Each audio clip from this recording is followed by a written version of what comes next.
By May 1940, Hitler has taken Austria by Anschluss, Czechoslovakia by demand, and Poland by blitzkrieg. The world is to learn more about this word blitzkrieg.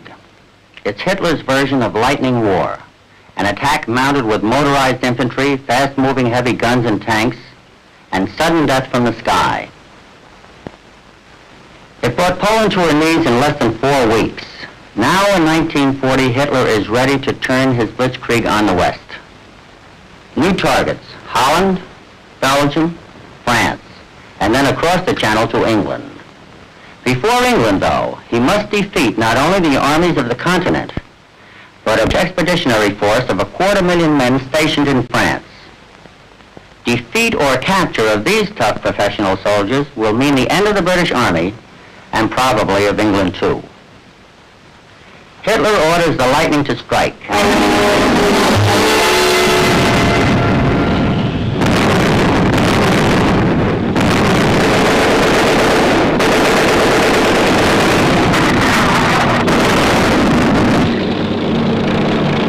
The German battle plan, called Plan Yellow, is in fact a two-pronged attack to seal off the French First Army, the British Expeditionary Force, and the Belgian Army. And one of the panzers is Tank Commander Walter Hess. We are advancing fast and have no casualties. We feel on top of the world. Everything together is like a tonic, like intoxication.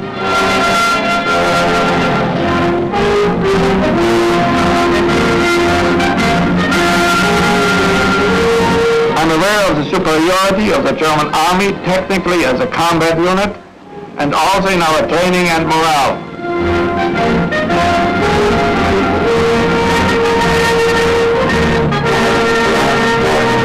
Soon we contact Belgian troops. The Belgians are only a little nation, and we care nothing for fighting them. Only with the French and English we want to fight.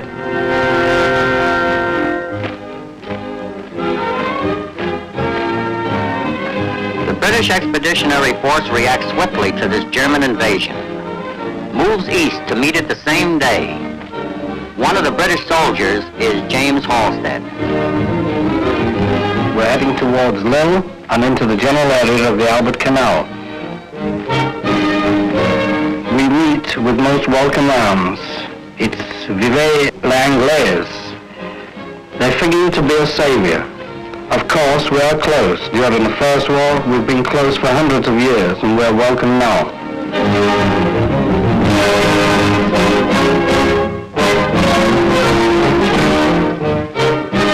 The first couple of days in Belgium, things are all right. Your rations are pretty good. There is quite a bit of living off the land. We're living pretty well, but eventually it gets to be a bit of a stinker. Stukas and Messerschmitts. They have command of the skies. This Stuka is quite a formidable weapon. It is scary more than anything else. They've got screamers on the wing fins and on the bombs, and the sound really shakes you.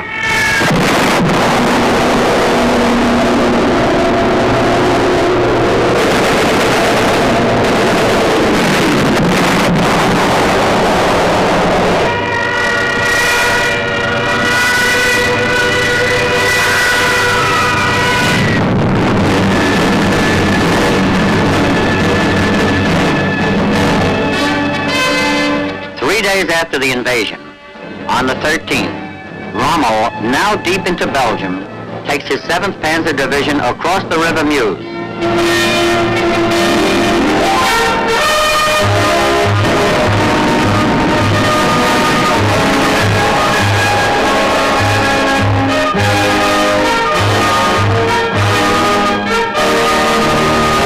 By the 14th, Holland is crushed. Lightning has struck. Rommel is able to write, "The way to the west is open."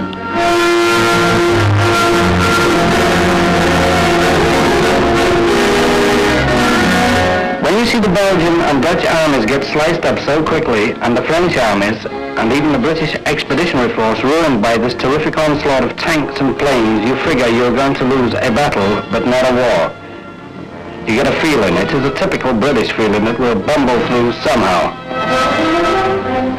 British forces, under Lord Gort, begin to fall back toward the Channel ports. What began as a small hole in the French line has widened dangerously into a 50-mile breach.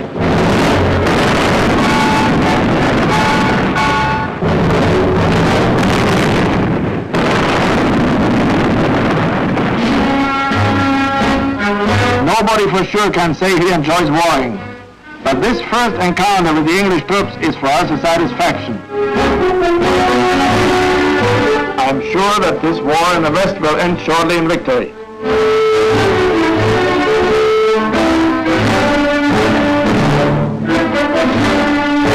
Days after invasion, the German drive to the sea is complete. We reached the Channel and see Dover. Most of my friends had the desire to put all the divisions in a boat and end up in England.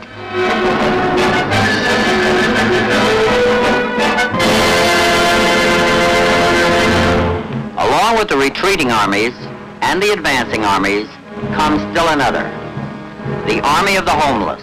With Boulogne surrounded, with Calais besieged, von Rundstedt orders his panzers to a halt. The advance is costing too much in armor.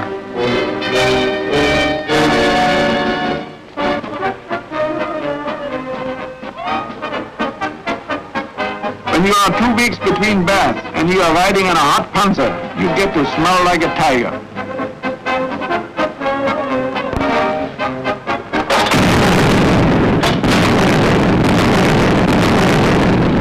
May 27th, von Rundstedt orders his panzers back into battle. Launches the biggest attack of the campaign.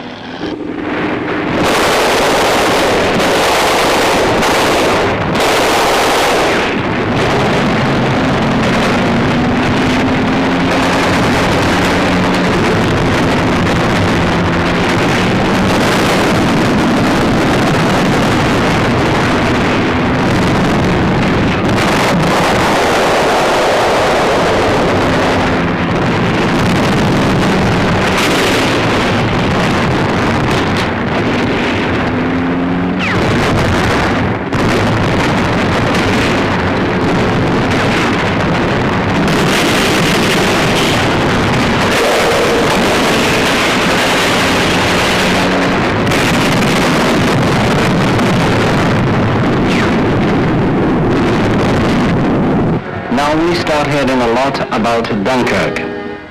By this time, the word Dunkirk has become a big word. This is where you have to be, Dunkirk. Everybody is heading for Dunkirk. It is a kind of a magnet to all.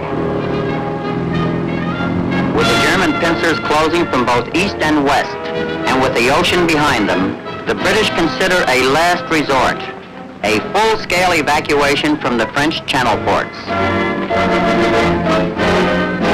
On the way to Dunkirk, I served with practically every outfit in the British Army at one time or another. But that's what they're paying me for, a shilling or 2 shillings a day.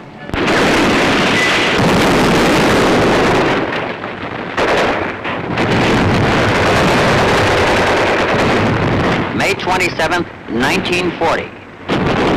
With the German pincers only 10 miles apart, the bulk of the British force and part of the French First Army escaped through a narrow aisle into the pocket around Dunkirk.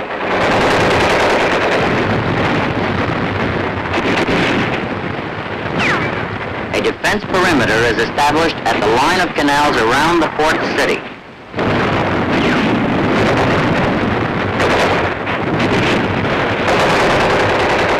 You still have small arms, grenades, rifles, and Bren gun, and the old Vickers machine gun that was used in the First World War.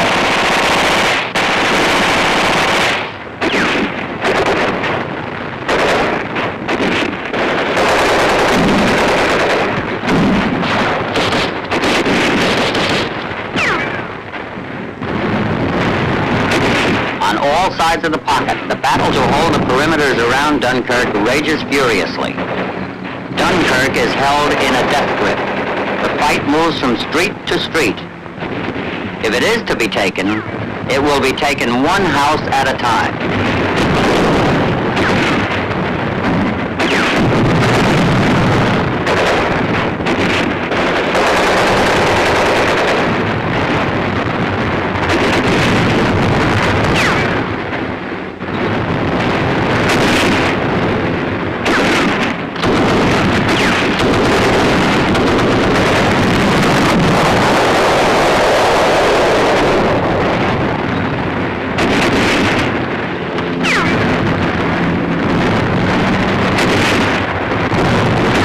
battle for Dunkirk is no longer a battle of large armies in the field. It's a battle of small groups, desperate, trapped men. May 28th, with German leading tanks within sight of Dunkirk, they are again called to a halt. We are surprised when we are halted so suddenly. There's no explanation. The English are literally running away, throwing away their guns. Ahead of us, we see smoking and burning Dunkirk. Von Rundstedt finally orders his panzers out for good, heads them south for Paris. But the Battle of Dunkirk is far from over. Operation Dynamo is underway. But from the beginning, it seems doomed to failure. The first ships to survive the minefields, the torpedoes, and the Luftwaffe on the way across the Channel now find themselves under the German guns at Calais.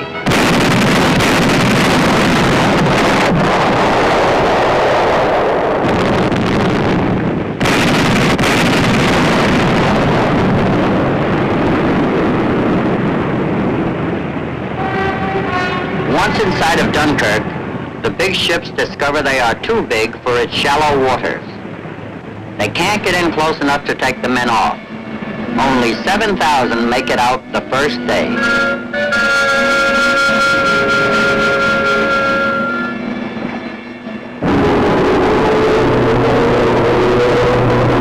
On the 29th, the ships are using a new approach to Dunkirk. They escape the shelling only to be bombed and strafed by the Luftwaffe.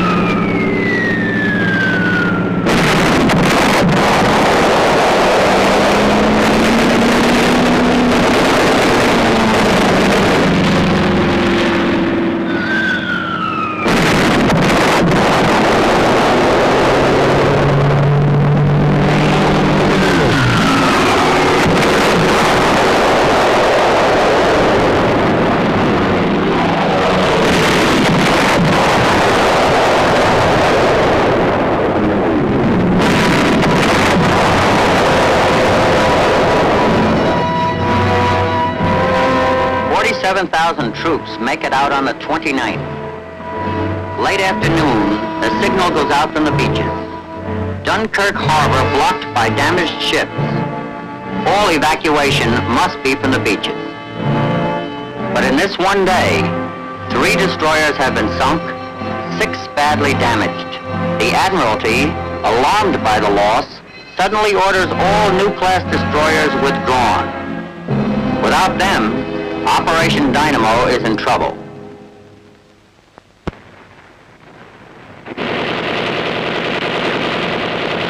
I belong to the so-called Ghost Division, a name given us by the French.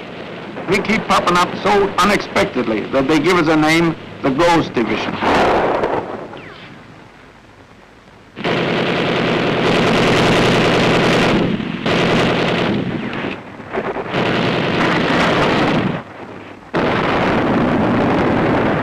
On the morning of the 30th, an urgent telephone call goes to the British War Ministry.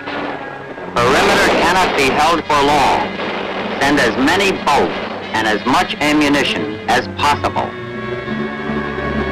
By May 30th, all of the British Expeditionary Force and the remnants of the French First Army are now compressed into a corner of beach 24 miles long, 6 miles wide. From across the Channel, the strangest fleet in naval history begins to materialize. From the weekend yachts of the wealthy to the grimy working tugs of London, everything that can float is pressed into service.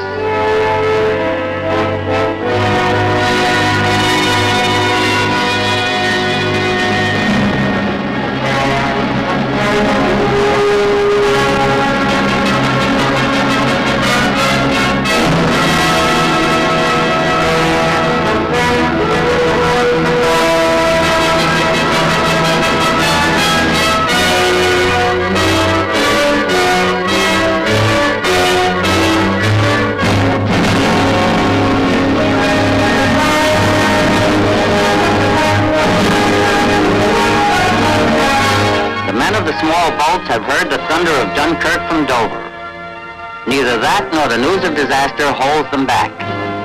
On the contrary, the naval records will show that many yachts, although warned they are too slow, start out against orders and have to be turned back by the Navy.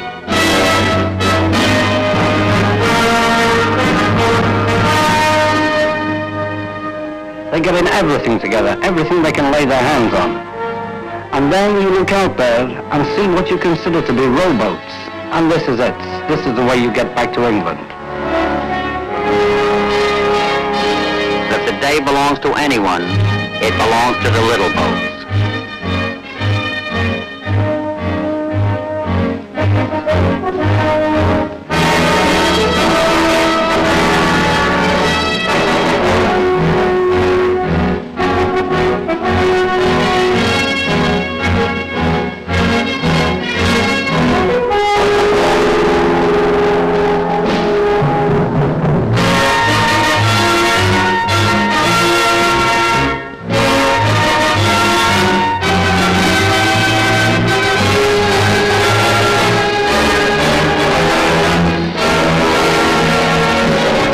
Frenchmen, too, thronging the beaches, Churchill orders them given an equal opportunity for evacuation.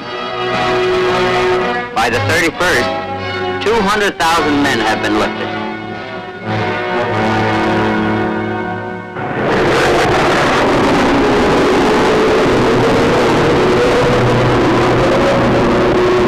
June 1st, in a last-ditch effort to stop the evacuation, the Germans go all out. Everything they have in them.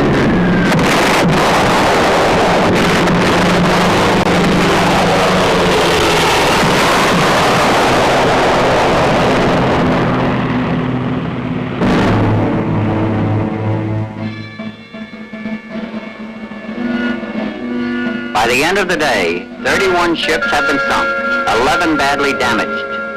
The Germans are within 4 miles of the beach. But still the ships come. There are men yet to be saved.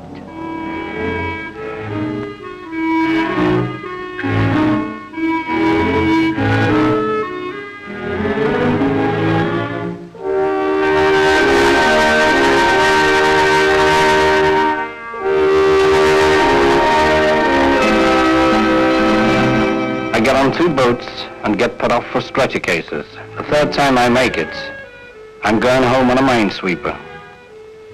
We are shoved into every part of that boat except the bridge and the engine room. Every bit of space is used. Wherever you look, you see people.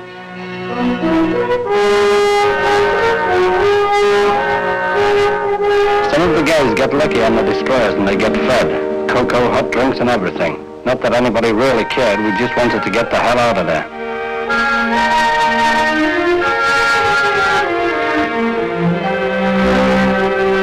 The weather is beautiful. It's a blessing. And in England, there will be fruit on the trees. At 11:30 p.m., June 2nd, Dunkirk signals, British Expeditionary Force evacuated.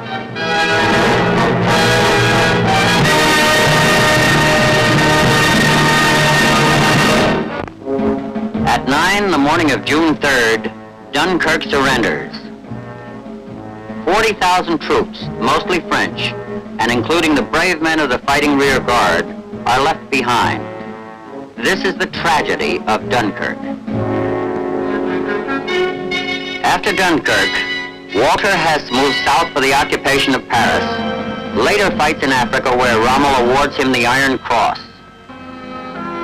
James Halstead returns with his unit to Scotland for the Battle of Britain. Later he too fights in Africa, wins the North Africa Star, and ends the war as a sergeant. Churchill reminds his countrymen and the world that wars are not won by evacuations. Still, a fighting army had been snatched from the ruins of Dunkirk by the miracle of the small boats. 338,000 men were free to fight again. This was the triumph of Dunkirk.